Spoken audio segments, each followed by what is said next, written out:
from Cake, the channel that's about baking and much more. And if you're looking for authentic ingredient proportions and all the essential instructions for each recipe, you've come to the right place. Okay then, let's get cracking with today's recipe.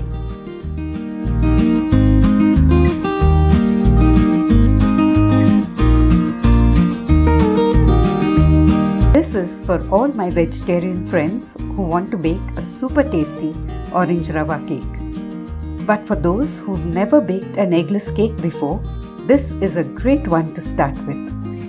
What's more, we'll bake this soft and delicious cake in a kadai on the stove top. However, I'll tell you how you could bake it in an oven as well. All this right here at Cake.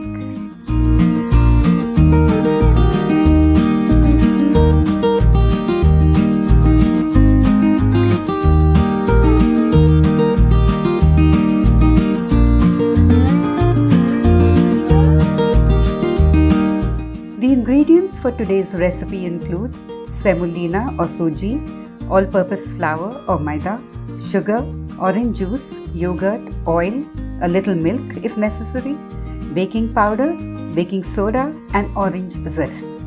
The link to the ingredients list and recipe details is in the description box below. And for those of you who haven't seen my other orange cake video, I've put that link in the description box too. Our key ingredients today are orange juice and orange zest. Here I have around a quarter cup of orange juice that I got from 1.5 oranges. I have already filtered the juice. For the orange zest, you could use a fine grater like this one, or you could scrape the orange part of the peel with a peeler. Just see that you don't scrape the bitter white part. Let's start by preparing our baking pan. This is a 6-inch round pan that I've already greased with oil. I'll now line the sides of the pan with parchment paper and the bottom with a butter wrapper that I've cut into a circular shape. I'll now transfer half a cup of fine semolina to a glass bowl, and to this I'll add the orange juice. You could also use regular semolina here. Let's mix the two. For this recipe, you need just a quarter cup or 4 tablespoons of orange juice. If you end up squeezing more than this, say 5 tablespoons, then set the extra juice aside for adjusting the cake batter afterwards if necessary. Let's give the semolina around 10 minutes to soften. To another larger bowl, I'll transfer a quarter cup of thick yogurt. The yogurt shouldn't have too much whey. It shouldn't be too runny. Let's whisk this to break any lumps.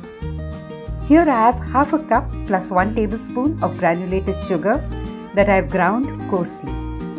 You could use a similar quantity of fine castor sugar instead. Let's mix the sugar and the yogurt well. I'll now add in a quarter cup of oil. Let's whisk the mix well. Okay, the soaked semolina is now ready to be added to the other ingredients. We have to see that the suji gets well incorporated into the batter. Let's whisk the mix till it's light and airy and smooth.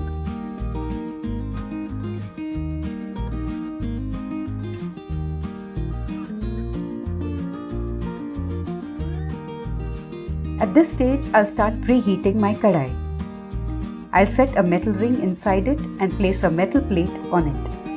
Now let's cover the kadai, light the burner and set the heat to medium-high. The kadai needs to be preheated for 6 to 7 minutes. In the meanwhile, I'll sift half a cup of flour, 1 teaspoon of baking powder and a quarter teaspoon of baking soda into the bowl. But first, let's stir all of this roughly. I'll fold the flour into the batter with a spatula. The batter seems to be slightly thicker than it should be. We need it to fall in ribbons, so we'll now have to adjust its consistency by adding a little milk to it. If you have extra orange juice, you could use that instead. I'll add in 2 teaspoons of milk to start with. It's almost there. So let's add just 1 more teaspoon of milk. That makes it 3 teaspoons or 1 tablespoon of milk in all. You could need a little more or a little less milk though.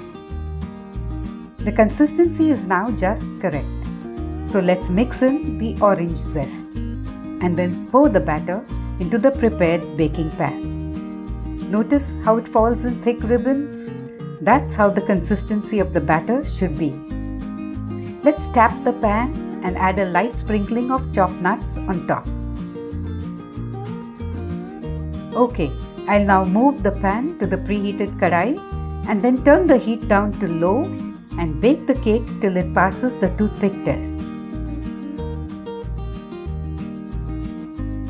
I had checked the cake with a toothpick after 25 minutes and found the batter was still slightly wet in the center. It's now 35 minutes since I set the cake to bake, so let's check it again. It's done. This cake can also be baked in an oven at 180 degrees centigrade for around 25 to 30 minutes. We'll now let the cake cool on a cooling rack for 10 minutes or so. It's nice and spongy. Let's take out the parchment paper from the sides, loosen the cake, and then upturn it on a plate. When you bake a cake on the stovetop, the sides and bottom tend to get extra brown. To prevent the extra browning, I did 2 things. I lined the sides and bottom of the cake with parchment paper, and I also set the pan on a metal plate placed over the ring in the kadai instead of directly placing it on the metal ring. If you too do this, any cake you bake on the stovetop will brown but not burn from the outside. Now let's turn our cake right side up, cut a slice, and check how it has baked.